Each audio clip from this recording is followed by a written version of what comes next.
We are recording now. Perfect. So this is the final class on Almayer's Folly. And before we begin the remainder of the day, the articles I shared, more or less everything barring two books are articles more or less specific to Almayer's Folly. There are not too many. But I wanted to draw your attention to one book that I shared. One is a Cambridge Introduction to Joseph Conrad, which is helpful for a general overview of his works, and also the sort of secondary criticism on Conrad. Conrad studies is very much a sort of field that is quite alive. Even now, there's a dedicated journal for Conrad studies, which I think is called Conradiana, and it's still getting published at regular intervals. So there is a dedicated scholarship on him, on his works, which you're welcome to get into. But I also shared a book that might be surprising, and let me just very quickly make one or two comments about The Edges of Fiction by the contemporary French philosopher Jacques Rancière. It's interesting that in this collection of essays, one of the essays is more or less centered around Conrad, and this entire book, in a way, talks about fictional rationality. So, what is the rationality of a writer when they decide to write a book of fiction? To what extent is it mimetic, realistic? To what extent is it, a complete leap of imagination that goes beyond and sometimes against reality? Some of these, of course, very old classical questions of literary criticism are revisited by Rancière here. Now, it's interesting that he mentions Conrad partially because of Conrad's own debt to French modern literature, modern French literature. Conrad is someone who always liked to see himself in that European tradition. And there was a very strong French influence, especially the influence of Flaubert and Maupassant. These are two important reference points. Now, if we look at that essay by Rancière, which I've shared with you already, it's an interesting essay because, I mean, it's not really talking about Almayer's Folly alone. It's talking about many of the novels of Conrad, including Almayer's Folly, I should say. And it makes an apparently naive point, but an interesting point that, often when writers say that, I actually saw a character like that, often writers would say these things in their interviews when they're asked about a particular character, which, is very striking and remains with the reader after the book, and they're asked, what inspired you to write that character? Sometimes they would say, oh, I saw a character like that. I saw someone like Almayer. I saw someone like Tom Lingard. I saw someone like Lord Jim. But we usually brush it off by, either thinking of it as a kind of posturing or, thinking of it as a sort of useless information. Now, what is interesting here is, sort of the fact that Rancière builds on such expressions by authors such as Conrad, who also said that, I've seen characters like this, and then goes into this idea of lifelikeness, realism, and, what kind of fictional rationality are we talking about? But I think what he also underlines, Rancière, in his reading of Conrad, is the sort of tragedy of the empire, so to speak, the fraught nature of this project, the fraught nature of the colonial project, that is to say, which is, embodied by a character like Caspar Almayer. So I just wanted to make a quick reference to that. Of course, I mean, there are other aspects to Rancière's reading as well. Let me not go into all those things. It might make for a more complicated set of reflections. I'll not get into that because we need to finish the novel. Okay, so we're going to begin from chapter 10. And this is a very important chapter because it's a chapter that has mother-daughter communication. In that sense, an all-female communication. And the gender politics of this chapter is something that is quite interesting. On the one hand, again, just representation of Tamina in the book, there is a very strong sense of ambivalence here. On the one hand, you could say these are women at the top of their game, and Mrs. Almayer is imparting a lesson, so to speak, a lesson of domestic power to Nina. But on the other hand, you could say these are women who are kind of boxed up in certain roles that patriarchy would ideally normativize for them. Be the good wife and be the decision maker when it comes to domesticity, but not in public life. So again, there are two ways of reading these conversations, but it's very interesting what is happening here in this chapter, the mother-daughter communication, as I say. Yeah. It has set at last, said Nina, and this is the reference to the sun. So the sun has finally sunk. And after sunset, in a sort of eerie atmosphere, we have again this very strongly invocatory conversation between the mother and the daughter. Let me just read a few phrases to begin with. While the sun shone with that dazzling light in which love was born and grew till it possessed her whole being, she was kept firm, resolve by the mysterious whisperings of desire. So again, you see how voice is associated with desire, mysterious whisperings. Okay.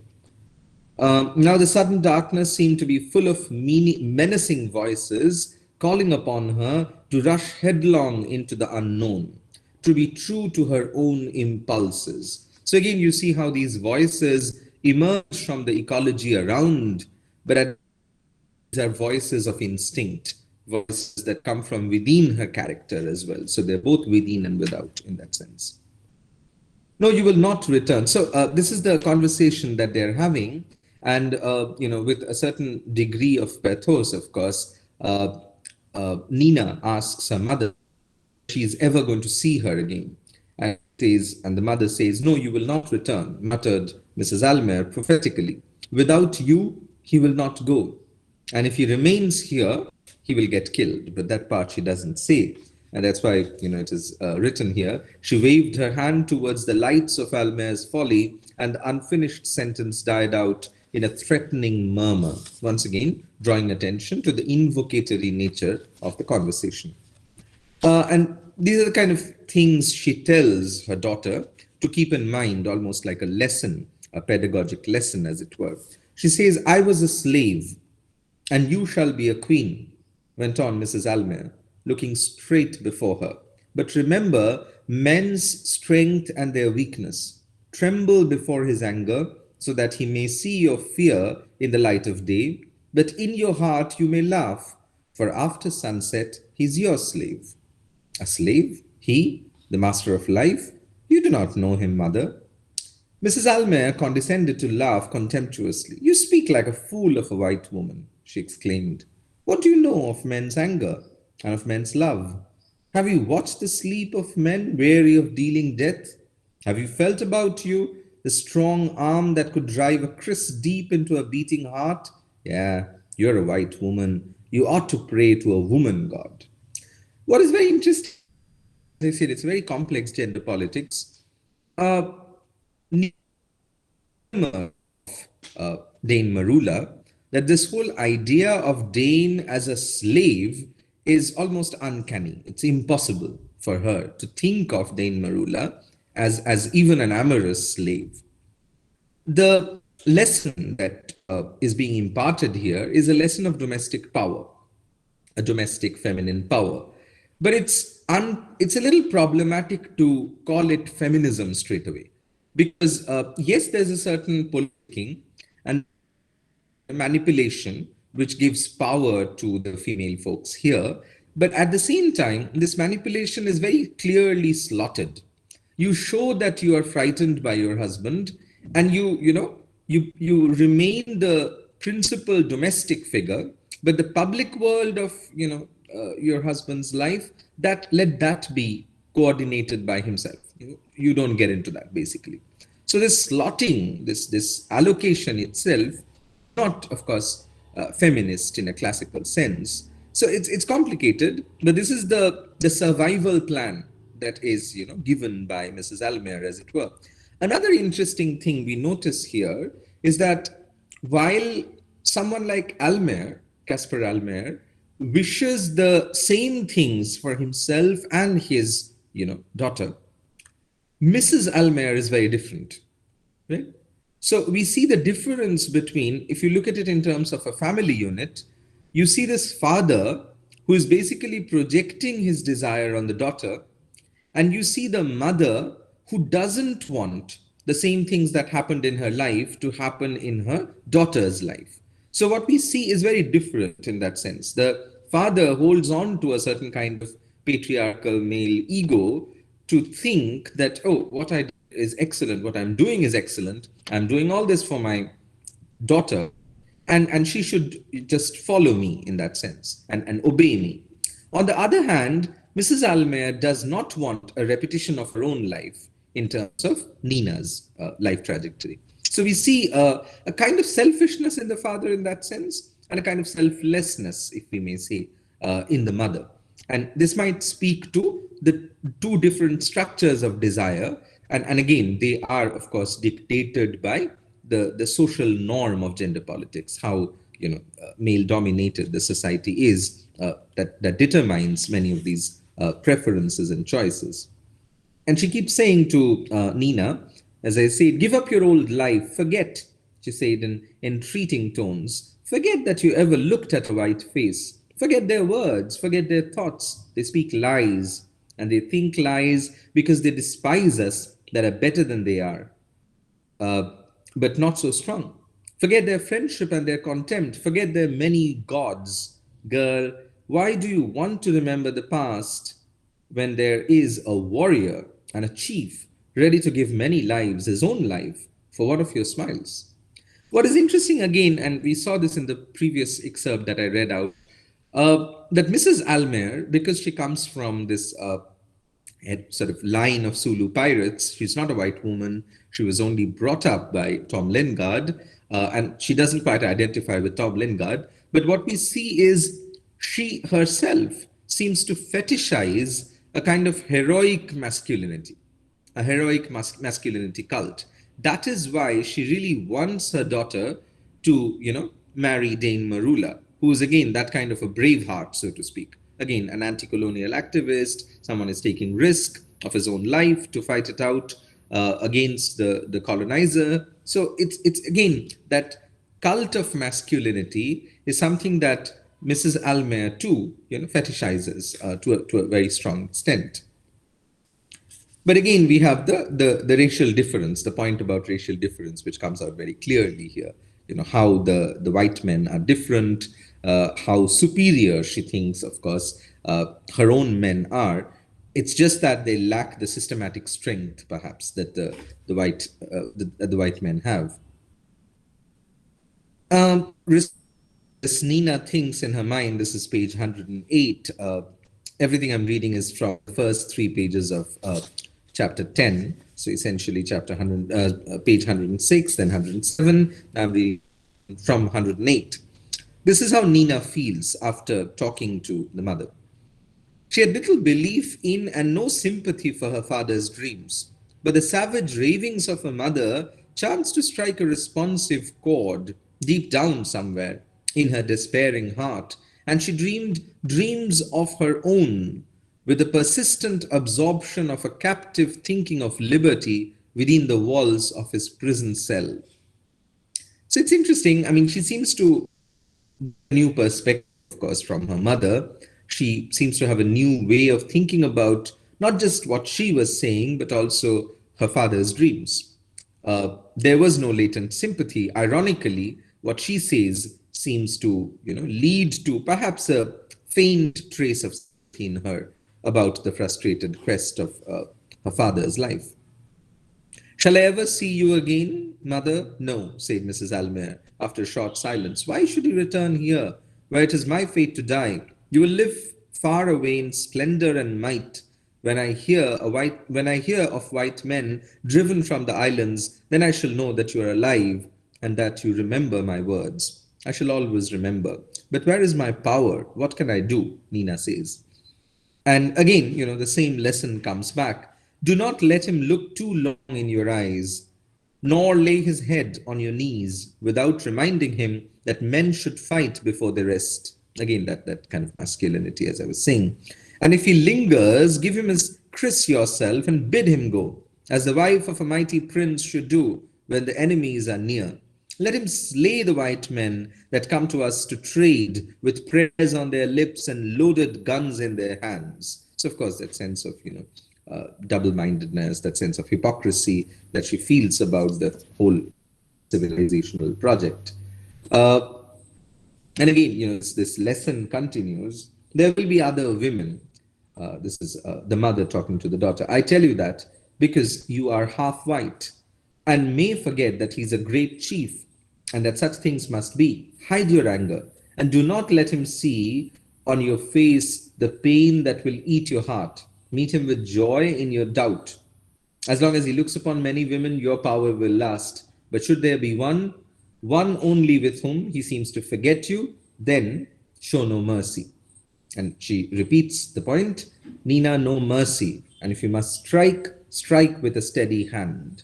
So again, a very interesting kind of a lesson in management of family love, let us say.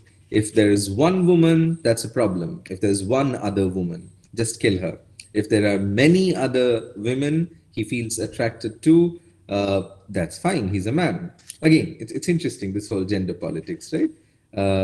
You understand where I'm going with this. Okay.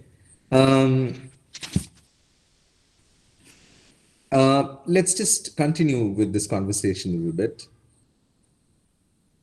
And again, I mean, this is Babalachi coming in because he's around the same place. Man knows when to fight and when to tell peaceful lies. You would know that if you were not a woman. So again, these very gendered and sexist notions of what masculine knowledge is, what feminine knowledge is, it's there throughout as a sort of anthropological reality of the community, not just the colonial community, but also the local indigenous community. Um, Almayer is know about is going on and that Dane is alive and that her daughter is about to flee with him. He doesn't know all these things. This is page 111. Again, interesting kind of depiction of the inanimate world, objects around him. And it seems like Almayer is slowly dipping into that inanimate world of objects. Let me just read it in parts. Almayer, huddled up in the chair, one of his arms hanging down, the other thrown across the lower part of his face as if to ward off an invisible enemy. His legs stretched straight out, slept heavily, unconscious of the unfriendly eyes that looked upon him in disparaging criticism. It goes on like that. The appearance as of traces left by a desperate struggle was accentuated by the chairs, which seemed to have been scattered violently all over the place and now lay about the veranda with a lamentable aspect of inebriety in their helpless attitudes. Only Nina's big rocking chair, standing black and motionless on its high runners, towered above the chaos of demoralized furniture, unflinchingly dignified and patient, waiting for its burden. So Nina's big rocking chair is a bit of a standout object, but otherwise, again, this lamentable aspect of inebriety in their helpless attitudes. The inanimate world is something that Almayer seems to sink into as we go along. Again, an interesting kind of a reminder of the sort of latent death drive at work, which aims to unify Almayer with the inanimate world. The animal world, along with the world of objects, comes alive again on the very next page, 112. We read about the bats. The discontented bats departed in quest of darker places, and a lizard came out in short, nervous rushes, and pleased with the white tablecloth, stopped on it in breathless immobility that would have suggested sudden death had it not been for the melodious call he exchanged with a less adventurous friend hiding among the lumber in the courtyard. So you see this sort of animal life around. Slowly out of the senseless annihilation of drunken sleep. So Almayer is clearly now getting more and more addicted to his drinks and to alcohol, and he's almost always in the stupor. He's in this stupor and he's sort of hallucinatory feeling. Let me read again. As he's almost half asleep, stars above stars all round him, and from the stars under his feet rose a whisper full of entreaties and tears, and sorrowful faces flitted among the clusters of light, filling the infinite space below. And goes on like that. He seems to hear voices. He's not sure why he's hearing them. He seems to be asleep. As we would soon realize, this is the voice of Tamina, whispering into his ears. To move, he would step off into nothing and perish in the crashing fall of the universe, of which he was the only support. Again, very existentialist at one level, but again, it's a situated kind of existentialism, if at all. And what were the voices saying, urging him to move? Why? Move to destruction.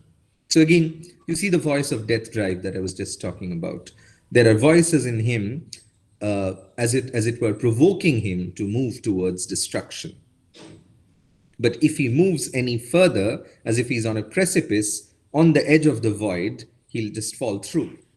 And again, the plaintive murmur of sorrowful voices. All this is on page 12. Am I awake? Why do I hear the voices? Next page, he asks himself. He made an effort to shake off his stupor, and he seems to see this apparition there.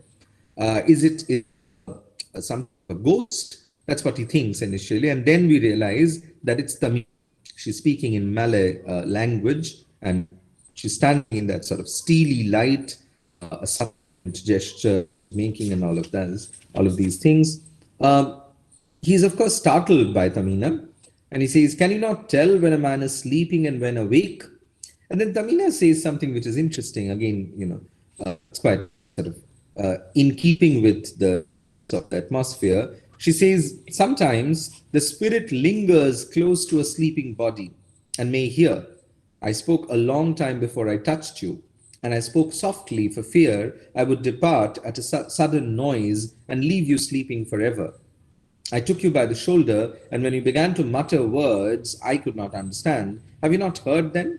And do you know nothing?" So she was talking to her she was talking to him as he was kind of half asleep and imagining all of this. And of course, now she tells Almayer about this entire scenario, Nina's love for Dane, the fact that Dane is hidden in the clearing, and all of that. There's an interesting sentence on page 115. After hearing all this, Almayer thinks, the river, his old friend and his old enemy, speaking always with the same voice as he runs from year to year, bringing fortune or disappointment, happiness or pain, upon the same varying but unchanged surface of glancing currents and swirling eddies. So you see the sort of complex relationship, the love-hate relationship. The river changes a lot of things, but doesn't change anything at another level.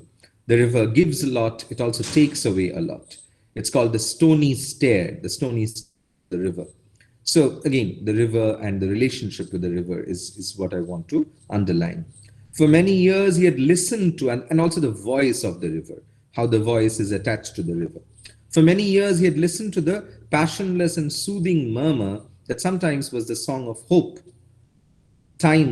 at times the song of triumph, of encouragement, more often the whisper of consolation. So again, all these voices.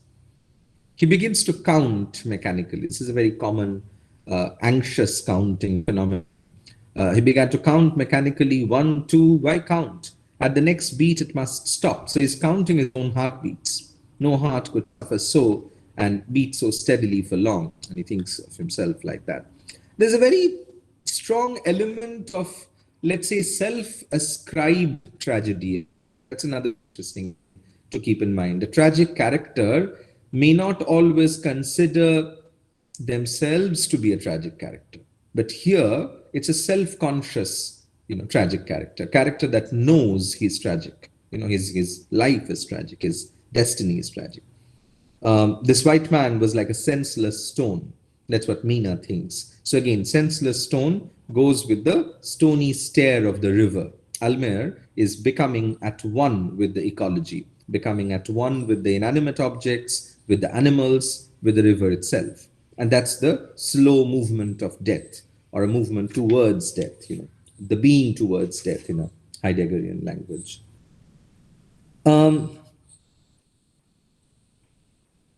Right, I think that's the end of this chapter. In chapter 11, this chapter took long because there's a lot of things here, but we have to hurry a little bit.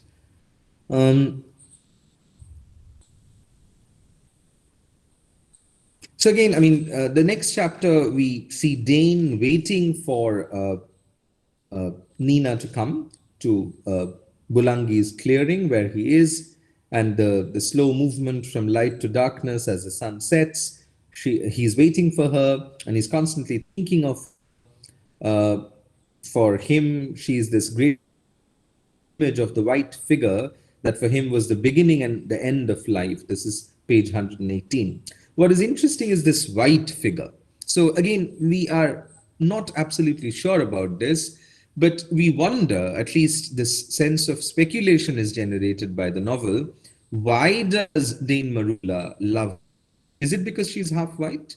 Is it because there's a certain sense of, romancing a white girl there?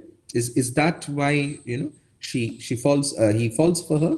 That remains a question. And again, lineage, was he a wild man to hide in the woods and perhaps be killed there in the darkness where there was no room to breathe? And then, he knew how a Malay chief should die.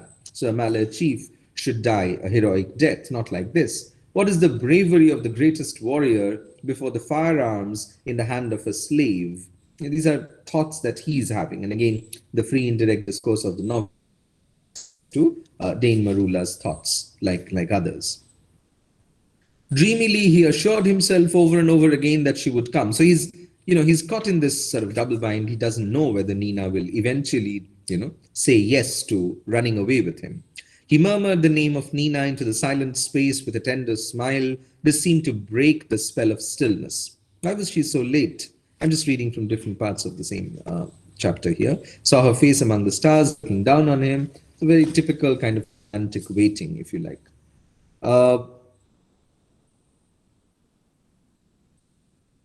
Men that have, this is an interesting thought that comes to Dane Marula, have felt in their breasts the awful exaltation, this is love, the exaltation of love, such a look awakens, become mere things of today, which is paradise, forget yesterday, which was suffering, care not for tomorrow, which may be perdition. So men who are in love, the present, don't think of the past, which might be the sin of hell, or the future. They live in the present. They wish to live under the look forever, under that look forever. It is the look of a woman's surrender, when a woman surrenders to a man.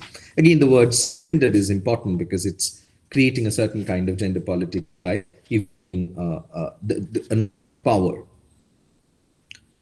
In the sublime vanity of her kind, she was thinking already of molding a god from the clay at her feet. So this is interesting. This is Nina has arrived now, and Nina is looking at the romantic weakness of this otherwise strong man. And that's why, it is said in the sublime vanity of her kind,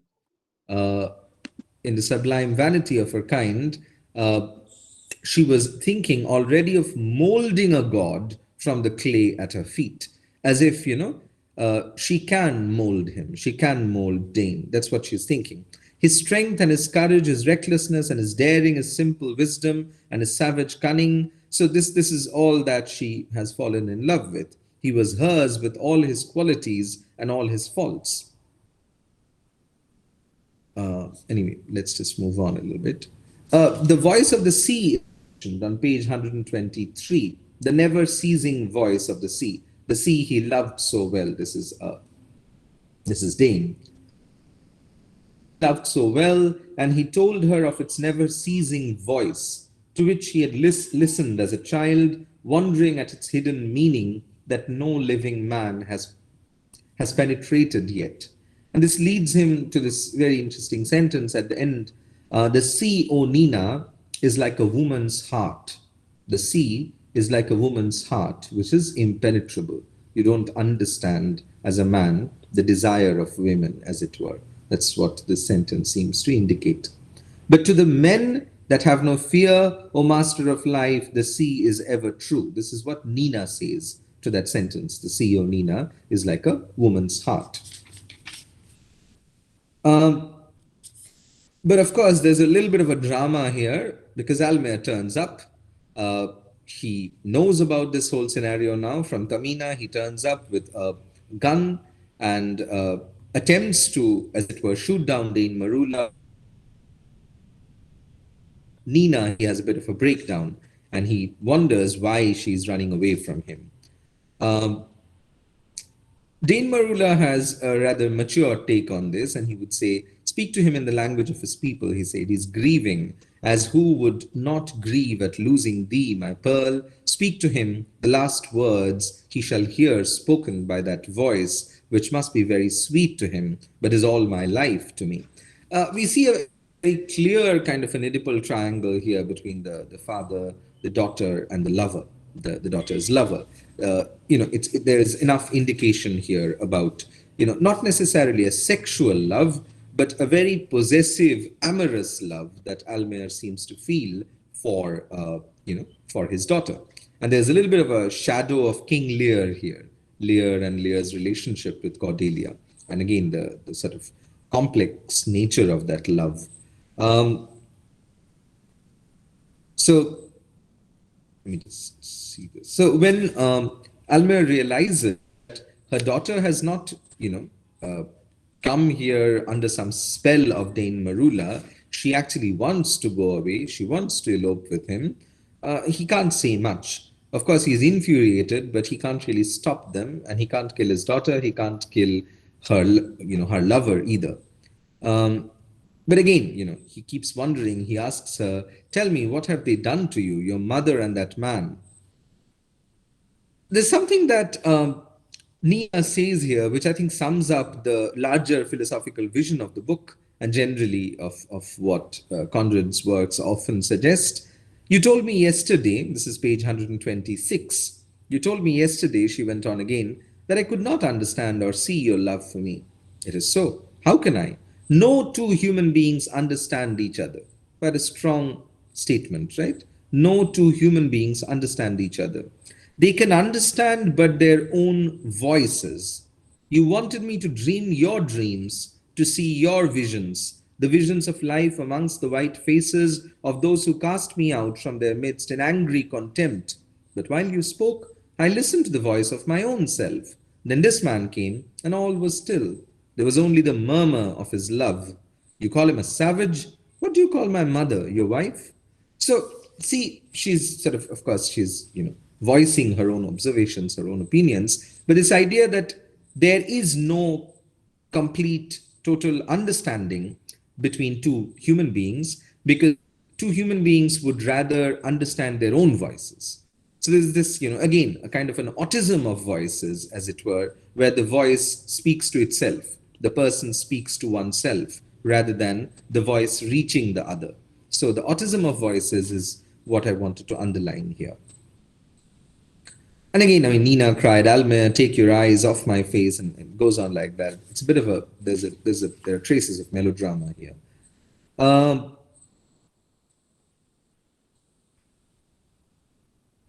then, at one point, she answers in language, by the way. She talks in Malay language, which is also an important point here, Nina. She says, call out, you that cannot be true to your own countrymen. Only a few days ago, you were selling the powder for their destruction. This is the gunpowder, of course. Now, you want to give up to them the man that yesterday you called your friend. So, of course, Almayer has been party to the whole, the gunpowder that eventually led to the explosion in the ship and killed the white men. So in a sense, he has betrayed his own race as well. And then he says, I bring you death. Instead of bringing you life, I bring you death. For he will betray you unless I leave you forever. And, in the meantime, Dane says, we have to leave. I can kill your father, but I don't want to, but we cannot, be here and continue this conversation. Uh, and again, Dane, when Dane suggests this, she says, "No, no, kill me. Then perhaps he will let you go. You do not know the mind of a white man. He would rather see me dead than stab me as I am. Forgive me, your slave, but you must not." So again, I mean, all these misgivings about the race and someone who is in between two races, as it were. Um, and the narrative that continuously harps on this kind of nihilism around fire glimmered like a star forgotten in this annihilation of all visible things on page 128.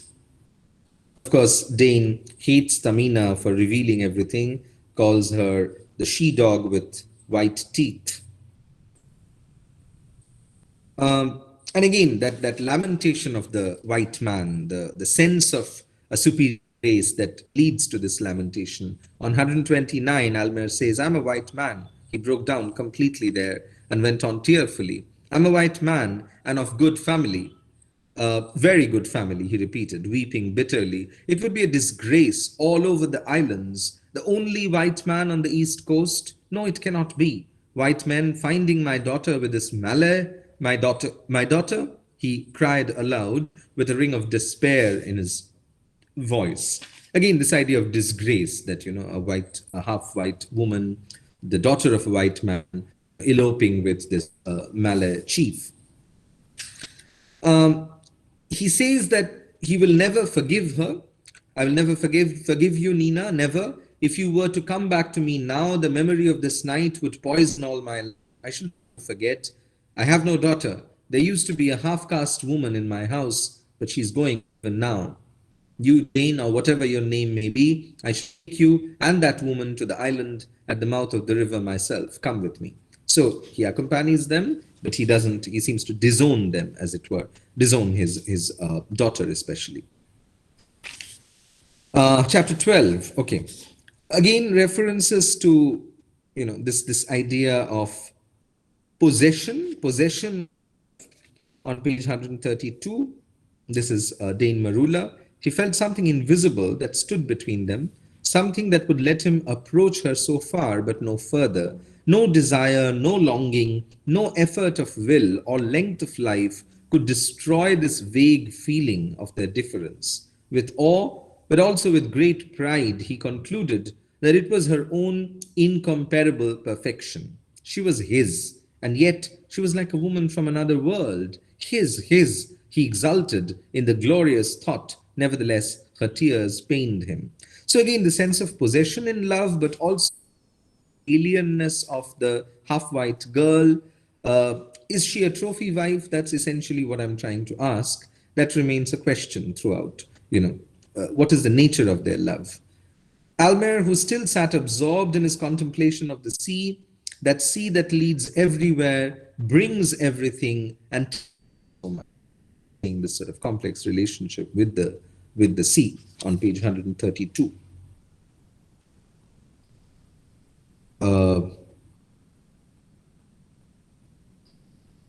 Another conversation between the father and the daughter, where she asks again, "Can I not live my own life as you have lived yours?" And again she goes, "You never asked me. I bore the memory of my humiliation alone." This is the humiliation everywhere, but also in Singapore when she was with the white men, and how she was treated as a half caste. Okay. She says, into a life that means power and love. 134, power and love. So both are important. It's not just a life full of love, it's also a life full of power. She will be the Rani, she will be the wife of a Malay chief. Between you and my mother," she says, "there never was any love. When I returned to Sambir, I found the place which I thought would be a peaceful refuge for my heart, filled with weariness and hatred and mutual contempt. I've listened to your voice," again, voice, "to her and to her voice. Then I saw that you could not understand me. For was I not part of that woman?" So again, she is aware of the fact that this is a complicated, sort of interracial understanding, which perhaps has its own, limits, because Almayer is so uncomfortable, let's say, with his wife, and because her treats Nina as an extension, of course, of her wife in a very biological, corporeal sense. Well, there's a point beyond which perhaps he doesn't want to engage with her own desires. He just wants to project his desires on her, or impose his own desires on her. Um, At the same time, this is something, I mean, there is a note of appreciation, a silent note of appreciation. So on 135, on page 135, Almayer doesn't say this to Nina, but he seems to have a silent note of appreciation. He says he had always prided himself upon his unflinching firmness, and yet he was afraid. She had been all in all to him. What if he should let the memory of his love for her weaken the sense of his dignity? She was a remarkable woman. So, this is an acknowledgement. He could see that. All the latent greatness of his nature, in which he honestly believed, had been transfused into that slight girlish figure. Again, it's interesting. As I say, Conrad's heroes are often people who are aware of their own heroism. Again, you see, he thinks that he's a remarkable man, and his remarkableness has been transferred into her, as it were.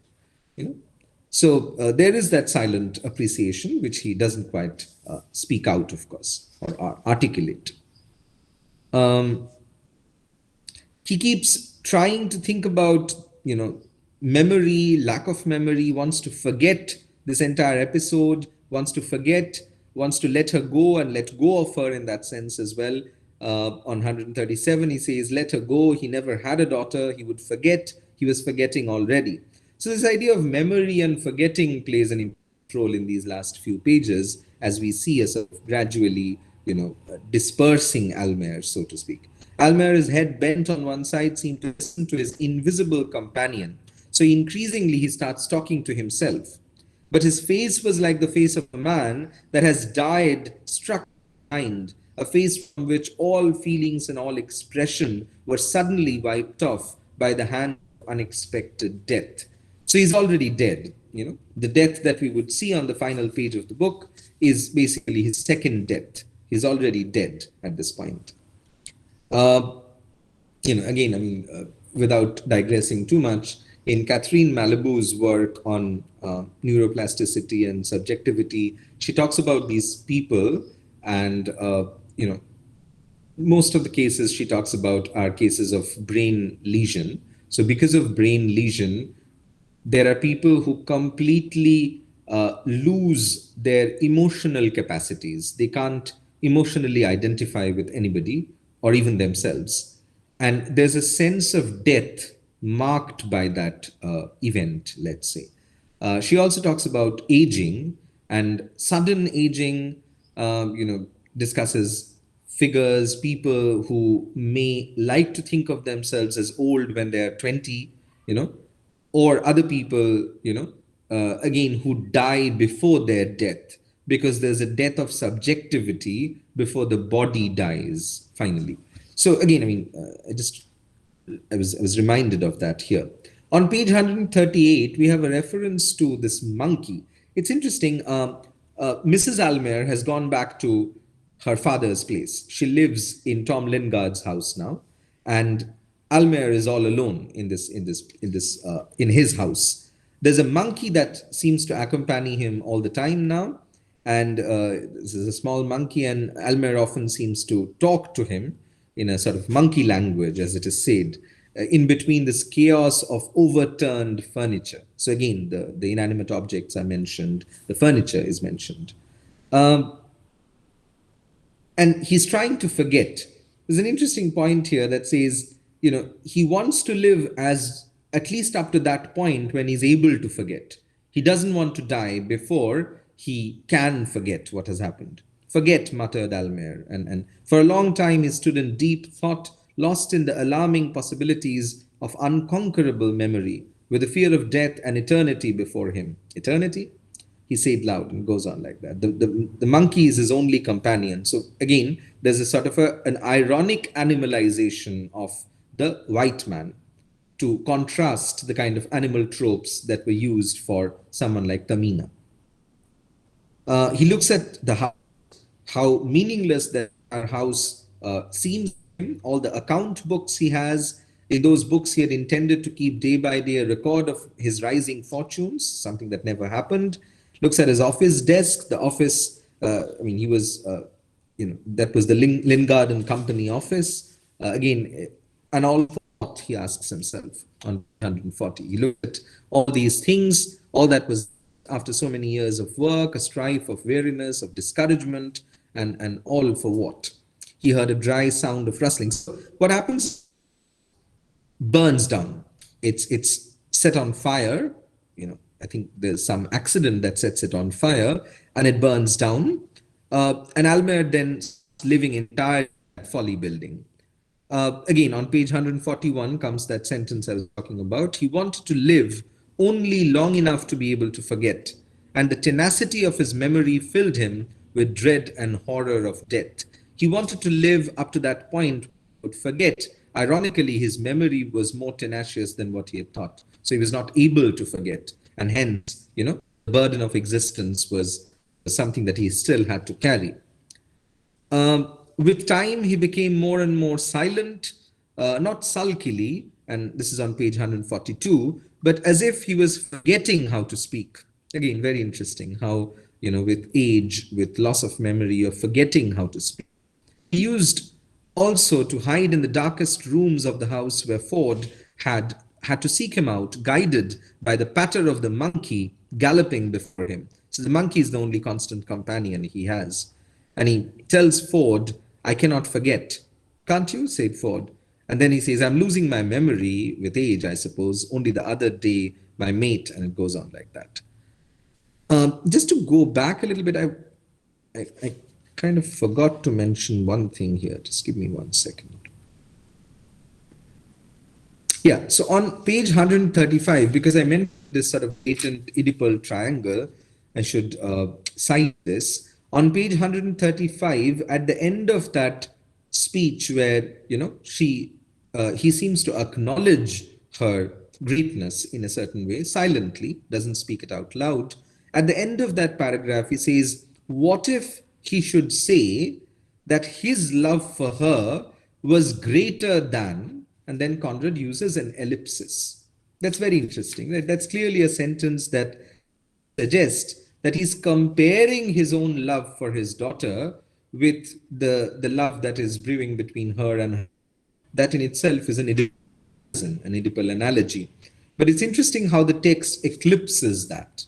There is an ellipsis, but it's not categorically mentioned, as if it's kind of off-putting ethically, morally, and hence it hasn't been mentioned. Okay, so we are right at the end now in the last couple of pages. Let her go, he keeps talking to himself, Almayer. He whispered in a grating voice. So once again, the voice, and this is a self voice. Let her go, tomorrow I shall forget. I'm a firm man, firm as a rock, firm, and it goes on. But again, look at the eye of the rock, again, inanimate object, and the return to death by returning to the inanimate state of being, as it were. The Chinese appear, of course, they have to appear at some point, right? It's interesting, the Chinese come in and, they're basically going to take possession of this building, which is what they're very good at, I must say, taking possession of various buildings. There's this character called Jim Eng who comes in and, writes a different name of the building, attaches it on a piece of paper, which in English reads House of Heavenly Delight. On page 144, this is mentioned. House of Heavenly Delight is the exact opposite, if you like, of Almayer's Folly. And again, if you think about folly as foolishness, House of Heavenly Delight is exactly the opposite of that, as it were. So the contrast becomes very clear. We also get to know there's some, lots of information that is passed on here that, there's a child now. So they're doing well in Bali. In that's Nina and Dane Marula, and They've given birth to a child, and we know that Mrs. Almayer is now living in, uh, Tom Lingard's house, and we also are told that Bulangi's slave Tamina, who was bought by Babalachi and Tom Lingard, has died a couple of days back, as if she was going to die. She was bound to die, as it were. Um, yeah, a grandson is born. Right. On page 145, this is the final page. Uh, Babalachi at some point, this is an interesting statement. He says, "I'm like a white man talking too much of what is not men's talk when they speak to one another," right? So again, I mean, he gives out all this information that says, this is perhaps not very masculine talking, but I'm behaving like a white man. And then there's a bit of an ellipsis, and then we have the last section which shows the actual death of Almayer. This is the moment when he passes away, and all these Arabs come in, Abdullah, Rashid, and others. And I'm just going to read two little parts here. Whatever it might have been once, he was not dangerous now. He's not dangerous anymore. He's dead. So all the Arabs have come in who never had a good relationship, of course, with them. He was like their enemy. Lying stiff and lifeless in the tender light of the early day, the only white man on the East Coast was dead, and his soul delivered from the trammels of his earthly folly. So again, that word folly comes back, stood now in the presence of infinite wisdom. So he's transcended his body, the soul. What is interesting is this information that he's the only white man on the East Coast and he's now dead, as if that death marks the failure of the colonial project as well, just as the death of the elephant that was shown in the death of the elephant, in shooting an elephant, that slow, painful death of the elephant, in a way, allegorized the dying of the empire. And again, here you have another kind of symbolic death, as it were. And at the end, it seems to end interestingly with the sort of, with a certain articulation of indigenous faith, in this case, Muslim faith, where Abdullah says, Abdullah's hand clicked, while in a solemn whisper, another voice, he breathed out piously the name of Allah, the Merciful, the Compassionate. So the book ends, or the novel ends, with a prayer, an indigenous prayer. And again, that same voice, it had begun with a voice, if you remember, the voice of Caspar Makan when Mrs. Almayer was calling out, when she was calling the name of Mr. Almayer. So that's basically the end of the novel. We don't have much time. I'm sorry we ended up taking more time than I would have perhaps wanted, but is there any questions? Yes, sir. Okay, yeah, Ananda, go ahead. So two questions. So the first question is, you mentioned King Lear's relationship with Cordelia while analyzing Almayer's relationship with his daughter Nina. So I was also reminded of the first scene. I think the first part of Othello, where Brabantio and Othello are at the court, and Desdemona has run away with Othello. So the racial and the Oedipal tensions and the racial tensions are very palpable in that part. So I see a lot of Shakespeare echoing in this text. Not only Lear, but also Shylock and his Yeah. daughter's relationship, and Hmm. Othello and I mean Desdemona and Brabantio. So that was something.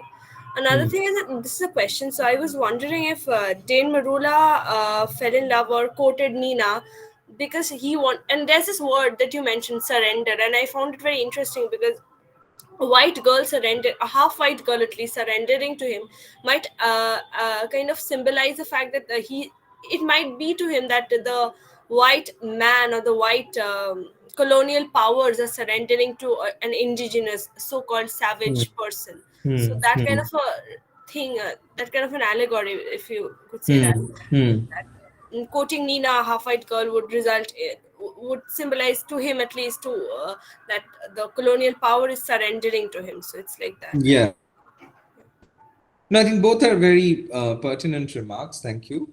I mean, Conrad, of course, like many of those, the writers from that generation, I mean, was very much in awe of Shakespeare, and he has articulated that admiration many times in his non-fictional works. So there's more than a chance that there would be Shakespearean echoes from other plays as well. And also the very rhetorical, ornate prose may sometimes remind you of Shakespeare.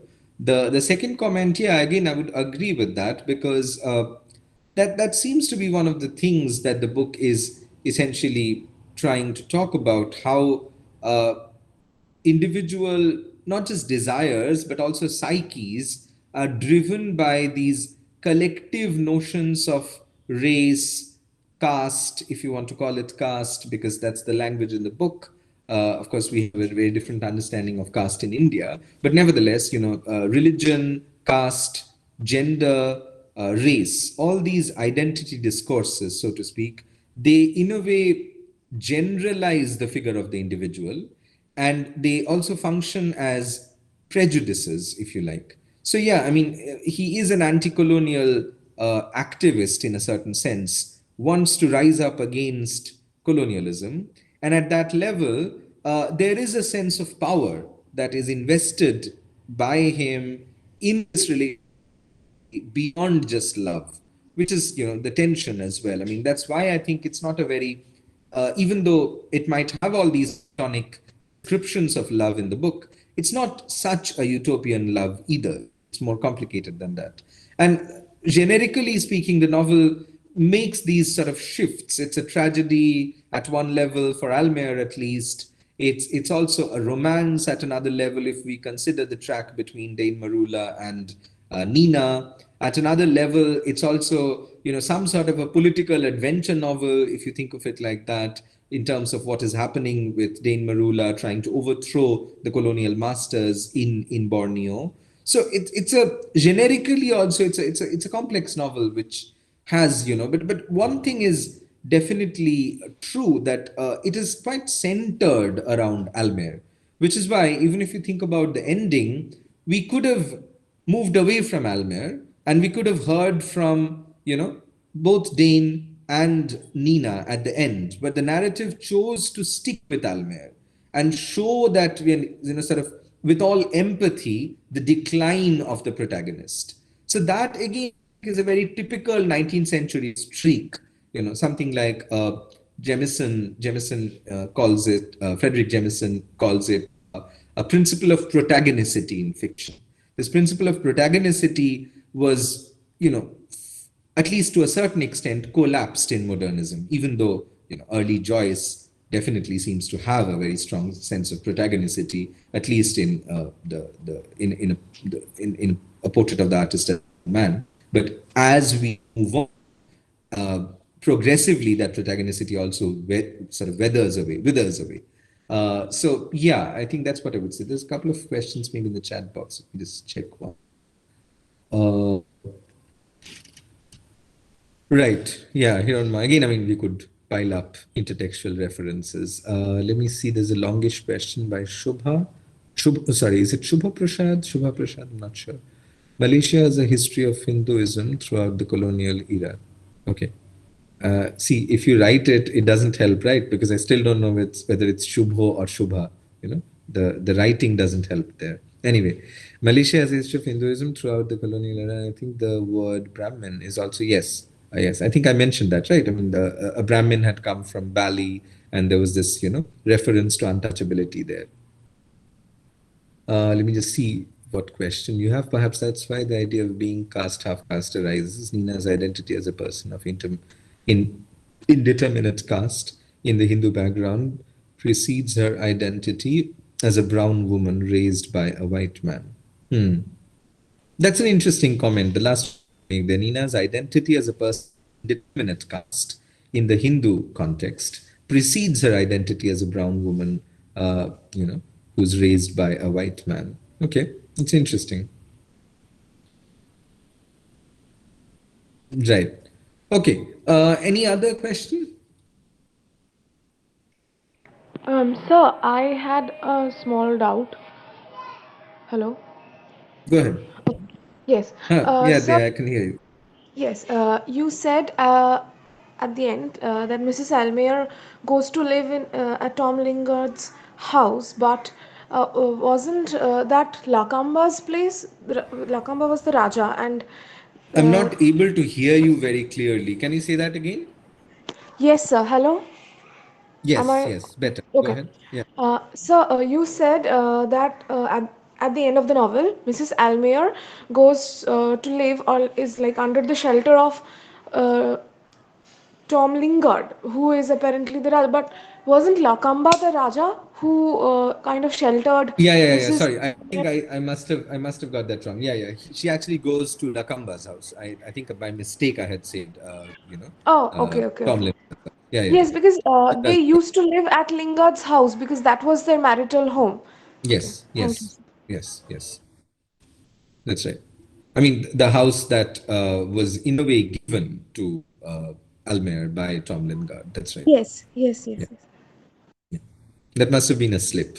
And Sorry. so was a romance kind of hinted between Lakamba and Mrs. Almayer, kind of at the beginning Yeah, and it in the seems middle? like it. I mean, that's again.